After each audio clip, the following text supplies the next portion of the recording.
Que o Senhor ilumine e abençoe as nossas professoras e que seja bênção.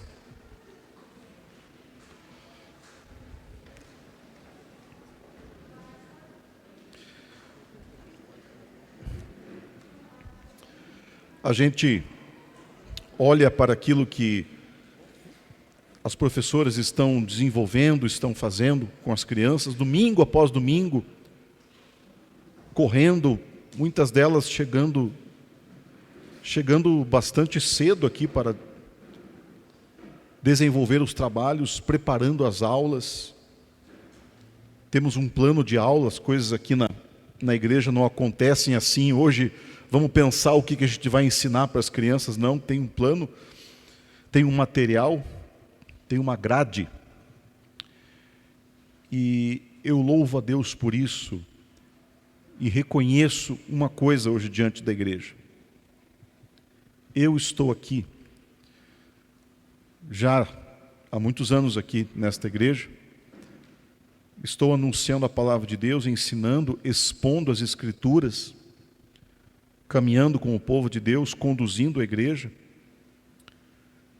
e preciso reconhecer que isso se tornou possível na minha vida, porque há muitos anos atrás, quando eu era uma criança, eu tive essa instrução, a minha mãe me conduziu semanalmente, não esporadicamente, atenção aqui, semanalmente para a igreja, e me conduziu quando eu não queria ir, quando eu queria ficar em casa e quando eu não achava graça. Mas eu fui conduzido semanalmente. E hoje eu estou aqui. Então, vale a pena. Aquilo entrou em mim. O povo que está aqui hoje, o DNA da igreja, da obra de Deus, ele entrou em mim. Isso está acontecendo com os meus filhos, está acontecendo com dezenas de crianças que vêm aqui na igreja e que muitas vezes são mais assíduas que os pais. O que está acontecendo? O DNA da igreja está entrando nelas. Essa vivência da igreja, como entrou em mim, está penetrando na alma delas. Quando a pessoa é mais velha, tudo é mais difícil. Ela diz, eu faço do jeito que eu quero, sigo as minhas emoções, sigo o meu coração, trato a igreja do jeito que eu quero. Mas quando você tem esse DNA, veja só, quando esse DNA está com você, você não vem porque te cobram, você vem porque você sente uma necessidade gritante aqui dentro de adorar a Deus, de estar com o povo de Deus, de ouvir a pregação da palavra de Deus e de fazer a tua parte nessa obra. Portanto, eu julgo isso bastante lindo. Eu acho lindo o que aconteceu com a minha vida lá atrás, de ter tido essa oportunidade, e vejo hoje a oportunidade graciosa que está se manifestando na vida das nossas crianças. Esses dias eu fiz um comentário, só para introduzir aqui, amigos, porque isso é relevante. Eu, quando estive na igreja muitos anos atrás, eu não tinha 30% do envolvimento, da paixão, veja só, do envolvimento, da paixão, da determinação dessas crianças aqui na igreja hoje, e eu faço aquele exercício. O que será que vai acontecer com elas daqui 30 anos, ou 20 anos? Eu que não tinha 30% do que elas fazem, eu era conduzido, mas não tinha esse envolvimento, estou aqui. Eu fico pensando o que Deus vai fazer com muitos dos nossos pequenos, aonde Deus vai levá-los e a obra tremenda que Deus vai realizar na vida deles. Escutem o que esse profeta vai falar hoje aqui para você. Alguns de vocês verão isso. Alguns de vocês verão isso. Pais, vocês que têm perseverado nessa missão, se preparem. Os anos passam rápido e vocês verão o que Deus irá fazer na vida dos seus filhos. vai ser surpreendente. Tenho certeza, vai ser surpreendente, por isso vale a pena. Vamos ao que interessa. Jeremias capítulo 18 no Antigo Testamento. Vamos abrir a palavra de Deus em Jeremias capítulo 18, a partir do versículo de número 1.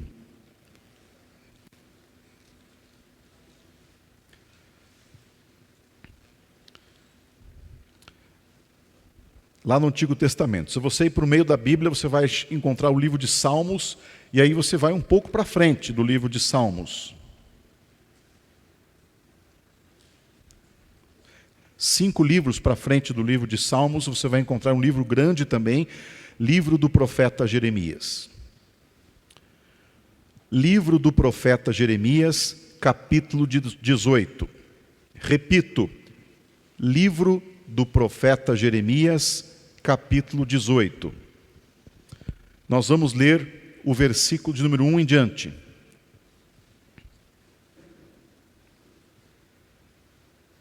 Vou esperar você achar.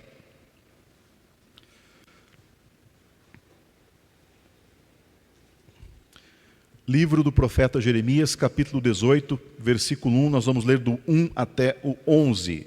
Diz assim: Palavra do Senhor que veio a Jeremias dizendo: Dispõe-te e desce à casa do oleiro, e lá ouvirás as minhas palavras. Desci à casa do oleiro, e eis que ele estava entregue a sua obra sobre as rodas. Como o vaso que o oleiro fazia de barro se lhe estragou na mão, tornou a fazer dele outro vaso, segundo bem lhe pareceu. Então veio a mim a palavra do Senhor: não poderei eu fazer de vós como fez este oleiro, ó casa de Israel? Diz o Senhor: eis que, como o barro na minha mão, o barro na mão do oleiro, assim sois vós na minha mão, ó casa de Israel. No momento em que eu falar acerca de uma nação ou de um reino, para o arrancar, derribar e destruir, se tal nação se converter da maldade contra a qual eu falei, também eu me arrependerei do mal que pensava fazer-lhe. E no momento em que eu falar acerca de uma nação ou de um reino, para o edificar e plantar, se ele fizer o que é mal perante mim, e não der ouvidos à minha voz, então me arrependerei do bem que houvera dito lhe faria. Ora, pois, fala agora aos homens de Judá e aos moradores de Jerusalém, dizendo: assim diz o Senhor: eis que estou forjando mal e formo um plano contra vós outros. Convertei-vos, pois, agora, cada um do seu mau proceder, e emendai os vossos caminhos e as vossas ações. Amém. Que Deus nos conduza aqui na exposição da sua palavra.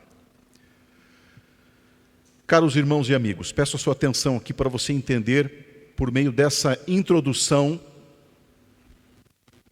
aonde que a gente vai chegar nessa noite. Quando o profeta Jeremias anunciou estas palavras que você leu aqui comigo, ele usou, isso ficou bem evidente agora, ele usou a imagem do trabalho do oleiro, aquele homem, aquele trabalhador que fazia os vasos de barro. Mas quando o profeta Jeremias usou estas imagens, é preciso a gente se situar, o caos estava se aproximando. Sim, o caos estava se aproximando. Jeremias, na verdade, estava alertando os judeus lá em Jerusalém para que mudassem as suas vidas e se arrependessem diante do fato que Deus colocaria a mão sobre eles e logo a nação seria levada para o cativeiro babilônico. Esse é o pano de fundo aqui destas palavras. E aí você percebe nessa leitura que nós fizemos, você percebeu que o oleiro O oleiro representa a figura de Deus, trabalhando no seu povo, moldando o seu povo. O barro, ou o vaso, que vai ser formado, é o próprio povo.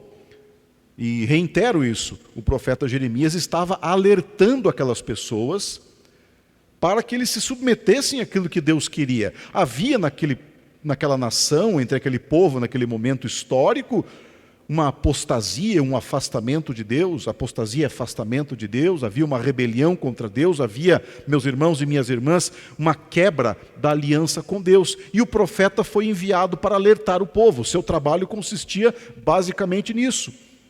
E é assim, diante desse pano de fundo, que ele usa essa imagem do oleiro que representa Deus e do barro que representa o povo. Para ficar ainda mais claro nessa introdução minha a respeito dessas figuras que o profeta está utilizando. 4 elementos, veja aqui comigo. 4 elementos faziam parte do trabalho do oleiro lá em Israel, o oleiro que trabalhava lá em Jerusalém. Primeiro, 2 pedras redondas, assim era o trabalho do oleiro. Existiam 2 pedras redondas, aqui e aqui embaixo, que estavam ligadas por meio de uma haste central. E aí o oleiro trabalhava como? Ele ficava girando a pedra de baixo com os pés e assim moldando aquelas peças de barro. Segundo, é necessário compreender que nesse contexto havia um campo para guardar e tratar o barro. Terceiro, havia também um forno para endurecer aquele barro. E quarto, havia, meus irmãos e minhas irmãs, uma área de lixo para despejar aqueles vasos que eram quebrados na hora da confecção. Na hora que o oleiro estava trabalhando e o vaso não ficava bom ou quebrava, havia uma área de lixo para despejar os vasos refugados. Veja que a mensagem de Jeremias aponta para a obra de Deus em fazer das pessoas, sabe o quê? Olha como isso é relevante para nós hoje. A mensagem de Jeremias aponta para a obra de Deus em fazer das pessoas, sabe o quê? Um vaso novo. Um vaso novo. Essa era a obra de Deus, essa era a intenção de Deus. E diante de tudo isso que eu apresentei para você aqui agora, eu lanço mão do meu tema. Eu quero falar hoje para vocês a respeito do tema: Deus tem coisas novas para o seu povo. Amém? Deus tem coisas novas para o seu povo. Veja, estou falando de um vaso novo. Um novo vaso. É isso que você percebe na leitura que nós fizemos aqui do texto sagrado. A obra de Deus em fazer daquele povo um vaso novo. E hoje eu quero falar a respeito desse tema, da obra de Deus em fazer de você e fazer de mim um vaso novo. É assim que eu digo para você hoje, que Deus tem coisas novas para o seu povo. Você precisa acreditar nisso, você precisa acreditar que Deus está trabalhando, que Deus está preparando situações. Você precisa acreditar que Deus está moldando o seu povo, isto é, você. Deus está moldando o barro, Deus está fazendo isso. E diante desse tema que eu te apresentei, eu faço a minha primeira colocação e eu te digo com a graça de Deus, e você precisa crer nisso. Deus usa, meu irmão e minha irmã, Deus usa as nossas fragilidades, e como elas são grandiosas, não é verdade? Deus usa as nossas fragilidades para gerar algo novo. O versículo 4 diz assim: como o vaso que o oleiro fazia de barro se lhe estragou na mão, tornou a fazer dele outro vaso, segundo bem lhe pareceu. quando o oleiro trabalhava, eu já disse isso, mas quero reiterar, quando o oleiro trabalhava, alguns vasos se estragavam e depois eram refugados. Refugados, eles se estragavam e eram refugados. Perceba, nos dias que Jeremias pregou a palavra, nos dias em que ele viveu, muitas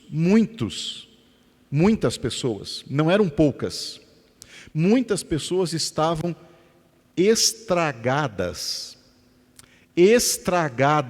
espiritualmente. Eu quero dizer para você que isso é bastante contemporâneo, isso é bastante atual. Pessoas estragadas espiritualmente, pessoas que se estragaram espiritualmente falando. Deixa eu explorar um pouco melhor essa palavra que nós lemos aqui no texto, no versículo de número 4. A palavra se lhe estragou. Veja que estragados vem, meus irmãos, de um verbo hebraico, cujo significado, veja como isso vai trazer luz aqui sobre a nossa conversa, cujo significado também é poluído, corrompido ou devastado.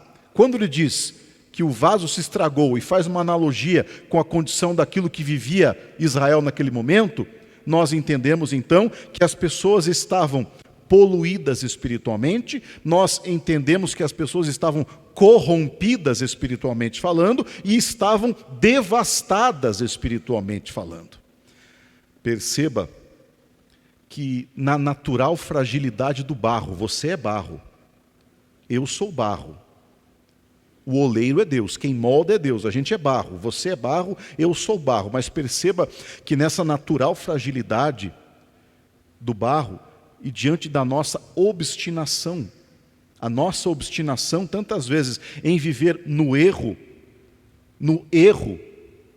e no distanciamento espiritual, tocando a nossa vida como a gente acha que tem que conduzir e sem viver para Deus, perceba, as coisas começam a se estragar. Já notou isso? Começa a haver uma poluição na nossa alma. Começa a haver um estrago na nossa alma. Um corrompimento. A gente começa a ser devastado. E eu vou te dizer uma coisa, tem muitas pessoas que caem nessa condição de se estragarem espiritualmente falando e nunca mais se levantam. Eu tenho visto isso no ministério. Há muitos anos eu tenho visto isso, pessoas que até passaram por dificuldades, se quebraram, se arruinaram, se poluíram, se machucaram, mas de repente os cacos foram juntados e a pessoa retornou e conseguiu até ser uma pessoa melhor diante de Deus. Mas eu também vi pessoas que se estragaram espiritualmente, que caíram espiritualmente, que se corromperam na caminhada e nunca mais retornaram. O que é isso? É o vaso que foi quebrado e foi para o lixo, foi para o refúgio. E vou te dizer, não presta para nada, eu digo espiritualmente falando. E é nessa condição, veja, nessa fragilidade, o texto não deixa de reconhecer isso, que nós somos frágeis, que nós de fato somos pequenos, mas note que ainda assim, você vê a graça de Deus se manifestando, a graça de Deus se manifestando, a ponto que o texto nos comunica a respeito do oleiro. Tornou a fazer do vaso que quebrou, segundo bem lhe pareceu. O que é isso? É Deus fazendo algo novo, é Deus juntando, meus irmãos. Deus juntando os cacos da nossa vida. E muitas vezes nós nos apresentamos diante de Deus assim. Muitas vezes nós nos apresentamos diante do Rei do Universo assim, aos cacos, tudo quebrado, tudo moído, tudo esfacelado, mas veja, Ele é o único no universo que é capaz de fazer uma reparação nesse vaso que quebrou, por causa de decisões erradas, ou por causa das circunstâncias da vida. Ele é o único que é capaz de pegar esse vaso que quebrou e gerar algo novo. E o que mais me espanta e me enche de esperança quando eu leio um texto como esse, é que eu percebo, meus irmãos e minhas irmãs, que Deus tem uma especialidade. E isso eu julgo ser simplesmente maravilhoso. Deus tem uma especialidade incrível. É algo que somente Ele faz. Qual é a especialidade? É a capacidade que Ele tem de usar as nossas fragilidades, eu digo, as nossas fragilidades, os nossos fracassos, os nossos planos frustrados, as nossas escolhas erradas, inclusive até os nossos pecados e grandiosos desacertos, Ele é capaz, em sua graça, de juntar os cacos da sua vida, e Ele faz isso como ninguém, de juntar os cacos da sua vida, algo que parecia que não teria jeito. E por isso que eu acredito nesse Jesus maravilhoso. Parece que não teria jeito, parece que não tinha conserto. Podia comprar a melhor cola que existe para restaurar aquele vaso, e a gente olhava e dizia, não tem como, é impossível, não tem conserto nessa vida. Mas note que o oleiro celestial, ele é capaz, perfeitamente capaz, de pegar esse vaso fragilizado, machucado, poluído ou até destruído e gerar algo novo. Ele tem essa capacidade, o Deus que a gente serve tem essa capacidade, o Deus que a gente adora aqui na IPC, Ele tem essa capacidade. O Deus que a gente busca, Ele tem essa capacidade de fazer o quê? De usar as nossas fragilidades, as nossas debilidades, as nossas fraquezas, para gerar algo novo. O que você tem que fazer, meu irmão e minha irmã? Escute bem o que você tem que fazer. Você tem que entregar numa atitude de fé. Sim, uma atitude de fé. Você tem que entregar os seus planos frustrados, as suas escolhas erradas, as suas fragilidades, os seus pecados. Você tem que fazer o seguinte: está aqui, ó Senhor. Está aqui, ó, o vaso da minha vida, quebrado, poluído, machucado, ferido diante das minhas escolhas erradas ou diante das circunstâncias difíceis da vida. Está aqui o vaso da minha vida, eu coloco nas tuas mãos e peço para que o Senhor faça algo que somente o Senhor é capaz de fazer. O quê? Usar as nossas fragilidades para gerar algo novo. Será que Deus não está fazendo isso com você nesse ano que está entrando?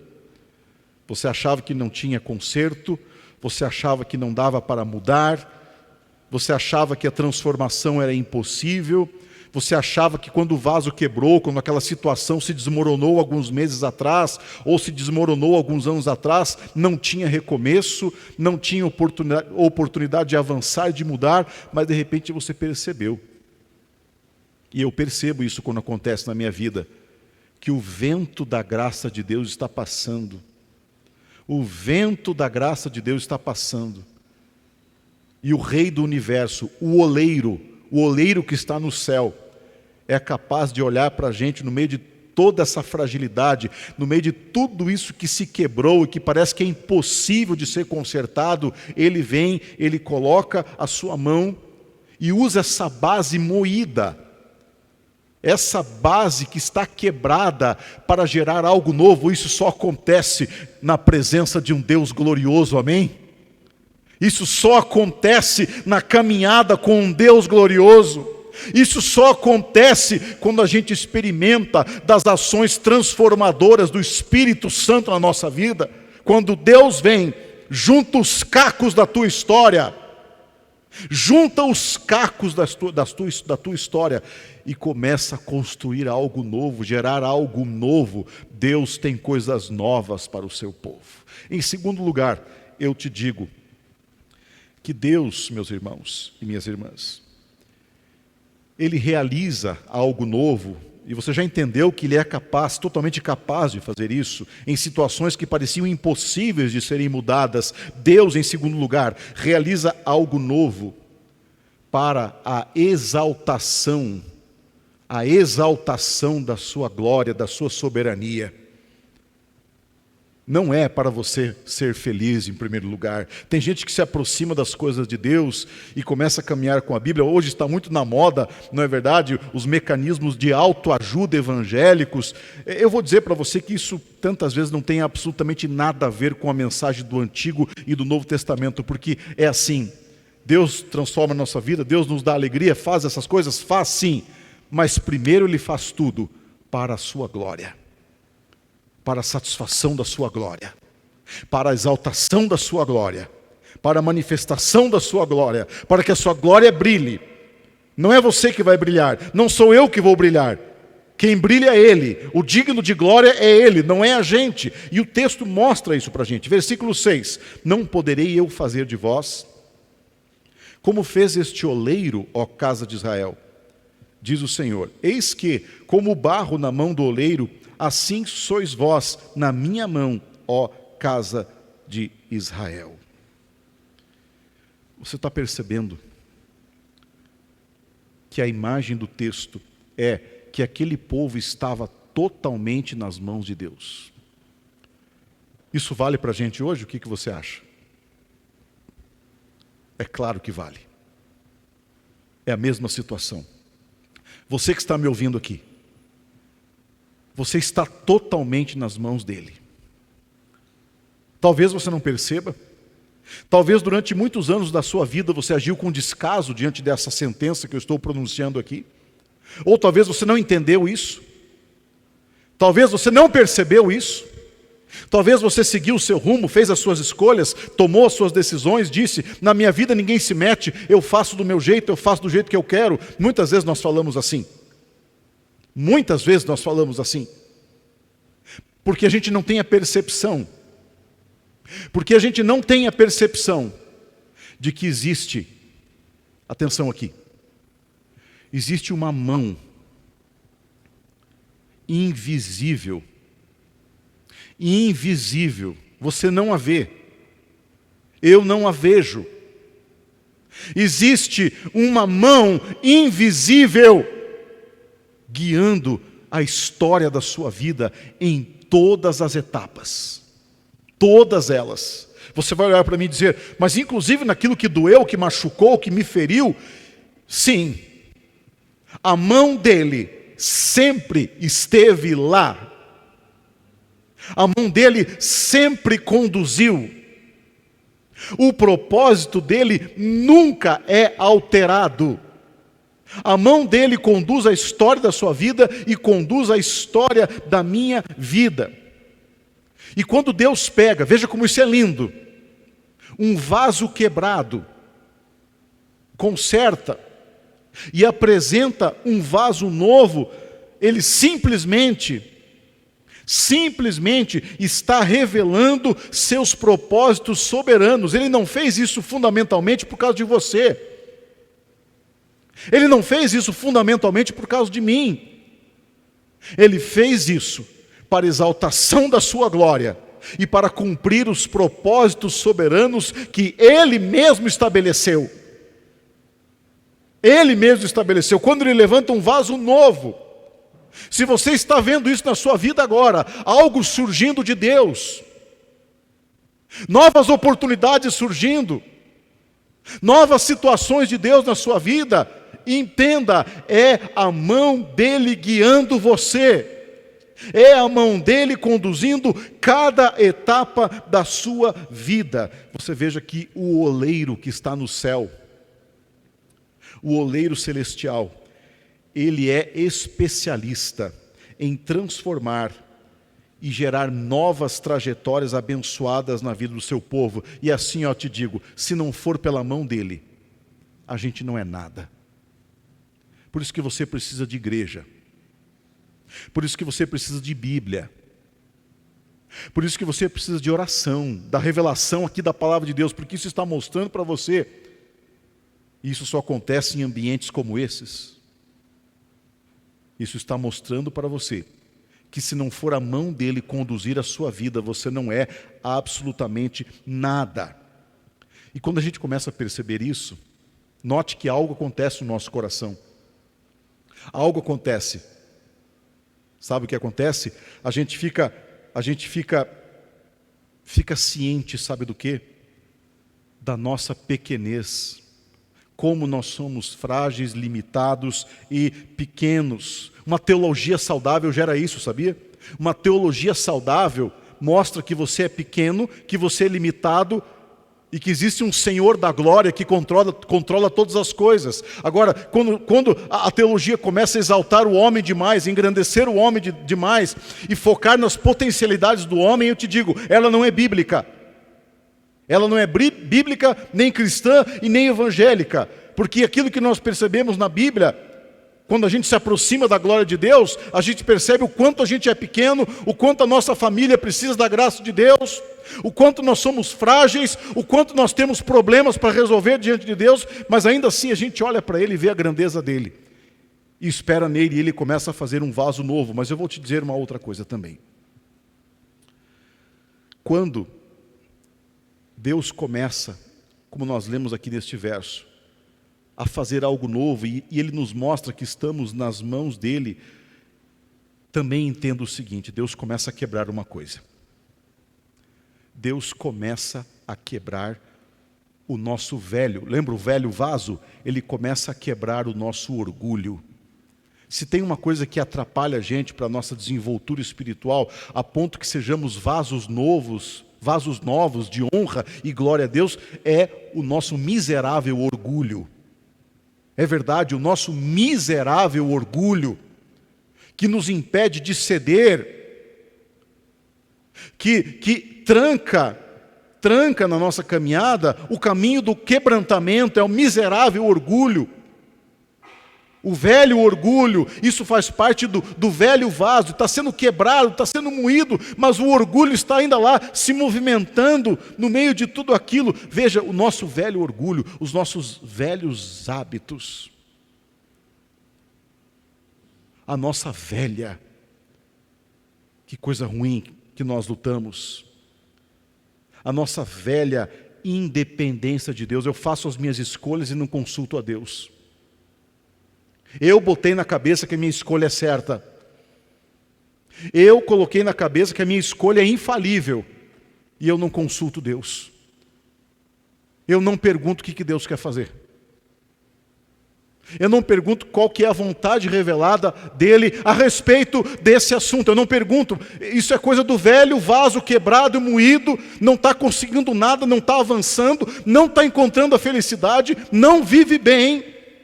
Vive mal, vive muito mal, mas ainda se mexendo no orgulho, dizendo: olha, eu faço a minha escolha e eu não quero saber o que Deus tem a dizer a respeito da minha escolha, porque eu acho que a minha escolha vai me satisfazer, e assim a gente vai conduzindo a nossa vida.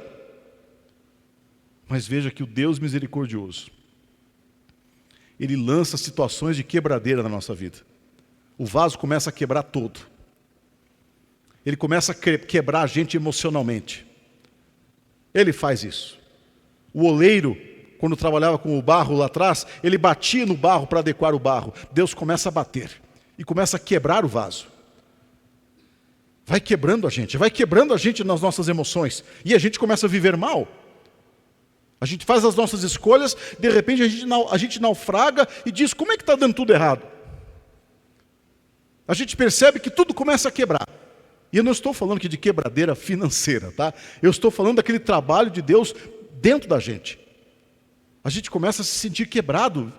E quebrado espiritualmente. A gente parece que perde autoridade. Não tem autoridade para falar de Deus. Não tem autoridade para se levantar na obra de Deus. Quando as coisas estão mal ajustadas dentro da gente. E a gente está fazendo escolhas, veja só, escolhas aleatórias à vontade de Deus, e aquilo que o oleiro celestial estabeleceu na sua vontade revelada, a gente começa a se quebrar. Eu digo a gente começa a se quebrar. Tudo vai ruindo, tudo vai quebrando, tudo vai ruindo, tudo vai quebrando. Aí a gente vai ter que parar, a gente vai ter que olhar para o céu, e a gente vai ter que dizer: tá, eu desisto. O meu orgulho está acabando comigo. A minha perseverança em segurar as rédeas da minha vida aqui, sem consultar o Senhor, está acabando comigo, está tirando a minha paz e a minha qualidade de vida. Eu vou parar com isso. Faça, Senhor, um vaso novo. Faça, Senhor, um vaso novo. A glória é tua. A glória é tua. A honra é tua. A glória, eu digo para você, meu irmão, é dele. Você é vaso. Eu sou vaso. Você não passa de vaso. Eu não passo de vaso. A glória é dele. Quando a gente começar a focar na glória de Deus, a nossa vida avança. Quando a gente começar a focar na exaltação do nome de Deus e da soberania de Deus e na glória de Deus, a nossa vida avança. E enquanto a gente quiser a nossa própria glória, a nossa própria autossatisfação, a gente vai continuar quebrando a cara. A gente vai continuar quebrando a cara, porque é o vaso se levantando contra o oleiro, e isso é impossível. Essa briga é perdida. O vaso se levantando contra o oleiro, briga perdida. Você vai perder essa batalha. Mas quando a gente cede, quando a gente vence esse nosso orgulho dominador, que impede a gente de submeter aquilo que Deus coloca para a nossa vida, a gente começa a ser quebrado. Agora, no bom sentido, Deus vai colando tudo e levanta um novo vaso. Por quê? Porque a gente aprendeu que tem que viver para a glória dEle, não é para a sua glória. Eu tenho o direito de ser feliz. Pare com essa conversa. Eu tenho o direito de ser feliz. Pare com isso. Os apóstolos não diziam, tenho o direito de ser feliz. Jesus não disse, tenho o direito de ser feliz. Jeremias, Isaías ou Moisés não disseram, tenho o direito de ser feliz. Sabe onde que esses homens focaram? Se você ler a Bíblia, você vai encontrar isso. Esses homens focaram na glória de Deus, na exaltação do nome de Deus, na exaltação da soberania de Deus. Daí fizeram história. E a gente fica patinando com uma história, muitas vezes espiritualmente, irmãos e irmãs, com uma história espiritualmente tantas vezes medíocre, que não decola, que não cresce. Mas no que você está focando? A sua autossatisfação ou a glória de Deus? Se você foca na autossatisfação, eu te digo hoje, em nome de Jesus, a sua fé não é biblicamente orientada. Não é biblicamente orientada.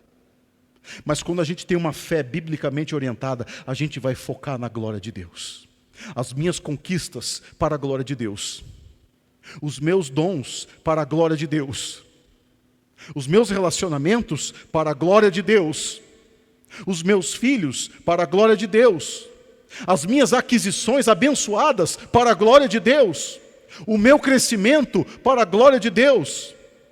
A minha casa para a glória de Deus. A minha empresa, os meus dons para a glória de Deus, os meus sonhos para a glória de Deus. Quando você entender isso,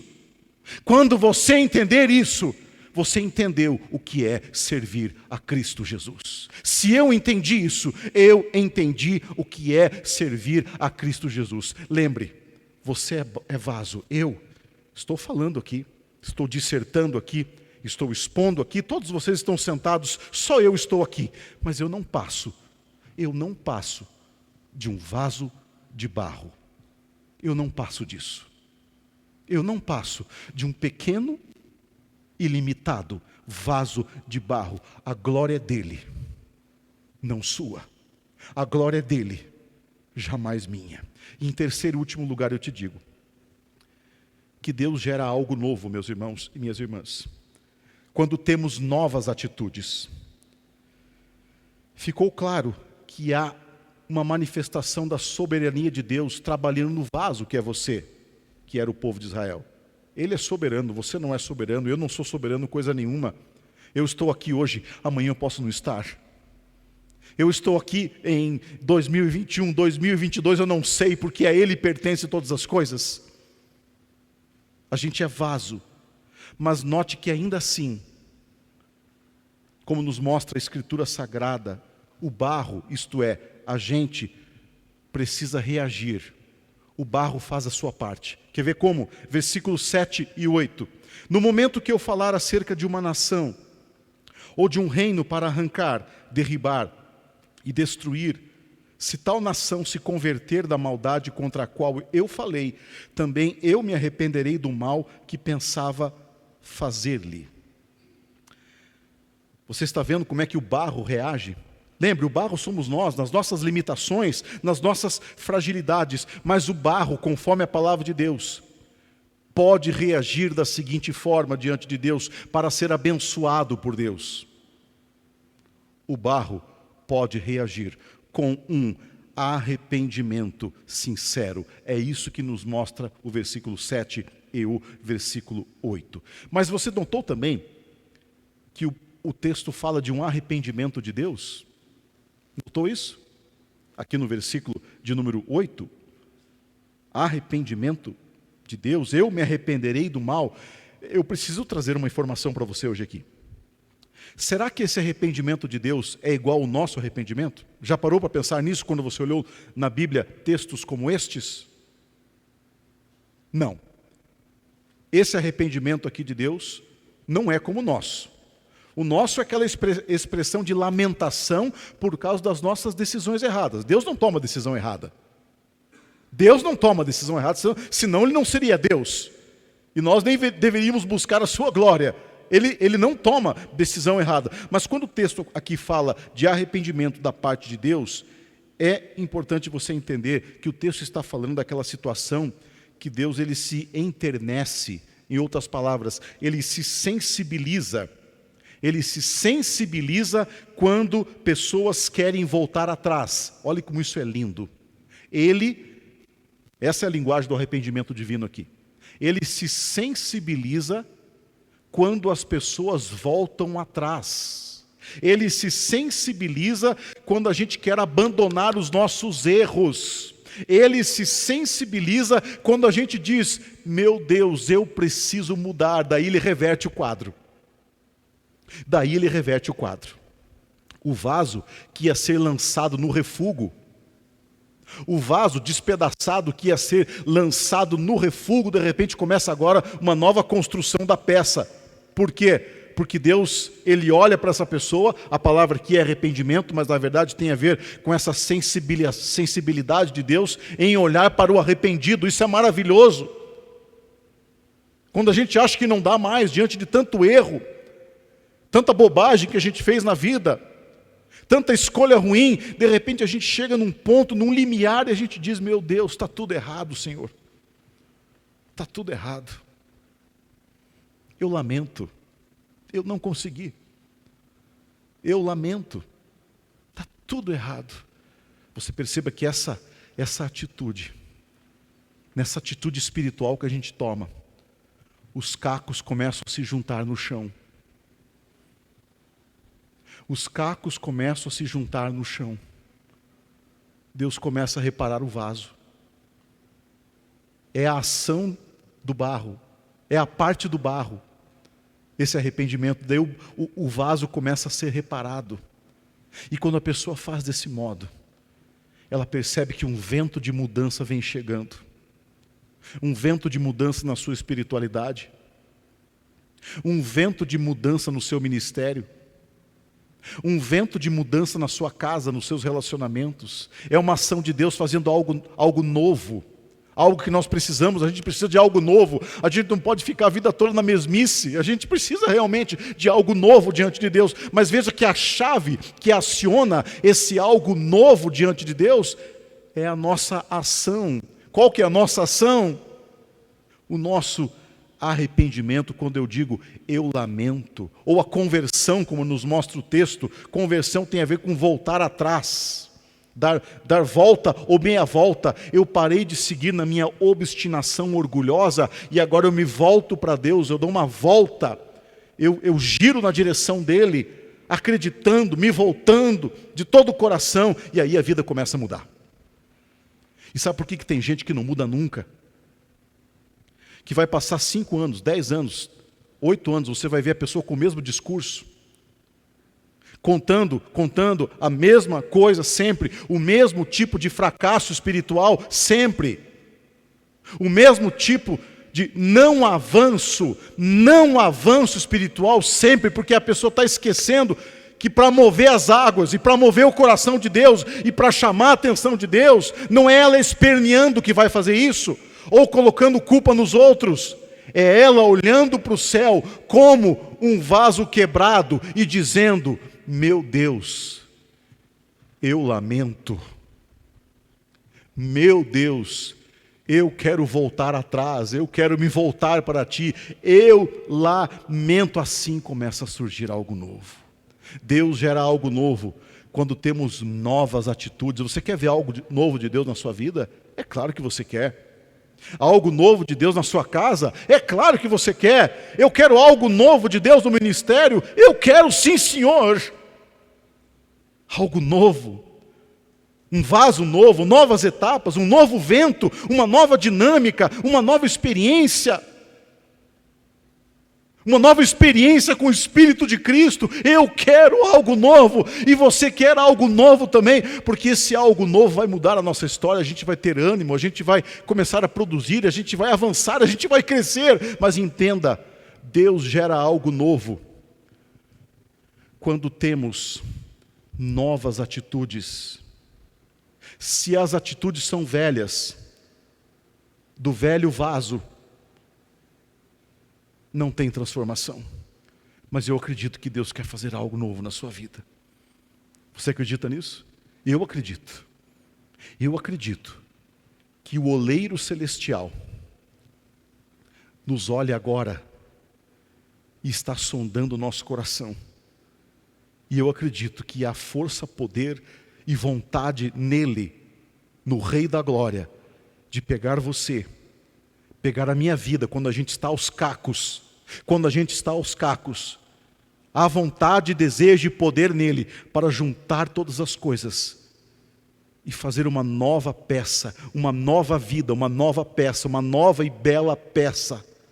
Mas não esqueça, Deus gera algo novo quando temos novas atitudes. Que o Senhor nos abençoe e que saiamos daqui hoje entendendo que precisamos ser um vaso novo.